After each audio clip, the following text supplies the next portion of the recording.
আসসালামু আলাইকুম guys, welcome to my another blog. আজকে আমি চলে এসেছি অথেন্টিক মালাই চা খেতে, সাথে আছে পোড়া রুটি। আর আজকে অথেন্টিক পোড়া রুটি আর মালাই চা খেতে আমি এসেছি কুষ্টিয়া জেলাতে। অথেন্টিক পোড়া রুটি আর মালাই চা খেতে হলে অবশ্যই আপনাকে আসতে হবে বিখ্যাত কুষ্টিয়া জেলাতেই। এই তো চলছে মালাই চায়ের মেকিং প্রসেস। এখানে মালাই চা সার্ভ করা হয় নারিকেলের মালয়ে করে এবং মাটির ভাঁড়েও দেওয়া হয়। আপনারা যে যেভাবে চাবেন সেভাবেই পেয়ে যাবেন। সবচেয়ে মজার ব্যাপার হচ্ছে আপনারা এখানে লাইভ দেখতে পারবেন কিভাবে ওনারা আপনাদেরকে মালাই চা বানিয়ে দিচ্ছে এবং পোড়া রুটিগুলো পুড়িয়ে দিচ্ছে।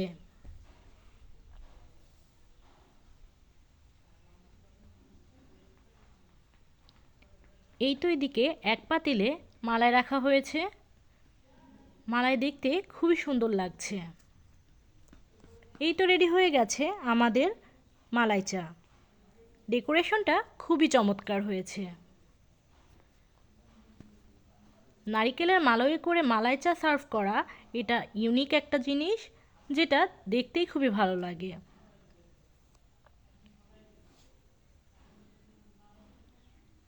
এই তো এদিকে আরেক সেকশনে রুটি পোড়ানো হচ্ছে।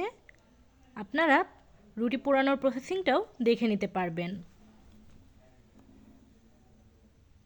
সামনে দাঁড়িয়ে থেকে প্রসেসিংগুলো দেখতে খুবই ভালো লাগে। এই যে এখানে কিছুটা বাটার দিয়ে দিবে আর কিছুটা চিনি দিবে, দিয়ে আপনাদেরকে রুটি পুড়িয়ে দিবে।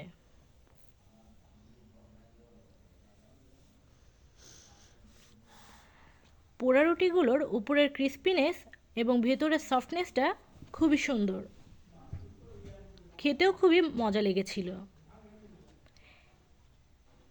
এই তো এদিকে রেডি হয়ে গেছে আমাদের পোড়া রুটি, দেখতে খুবই সুন্দর লাগছে।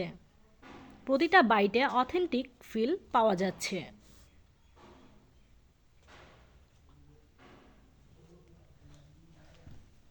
আর এখানে মালাই চা আর পোড়া রুটির পাশাপাশি আপনারা পেয়ে যাবেন কালাই রুটি। এটাও কুষ্টিয়ার ঐতিহ্য। কিছু ভর্তাও থাকবে কালাই রুটির সাথে।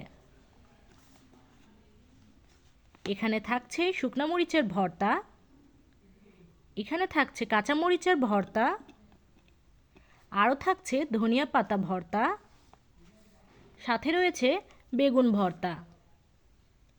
প্রতিটা ভর্তাই খুবই লোভনীয়। আরও সাথে রয়েছে পেঁয়াজ কুচি।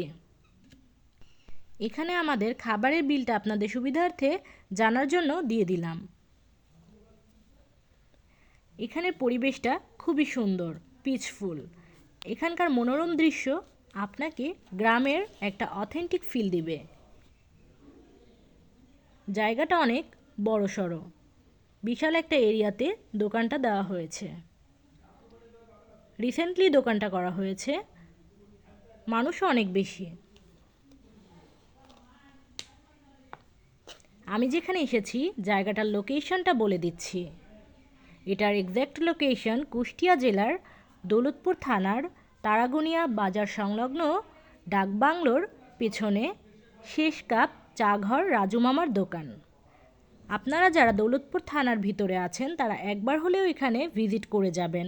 আজকের মতো এখানেই শেষ করছি, দেখা হবে অন্য কোনো ভিডিওতে। সেই পর্যন্ত সবাই ভালো থাকবেন, সুস্থ থাকবেন। আল্লাহ হাফেজ।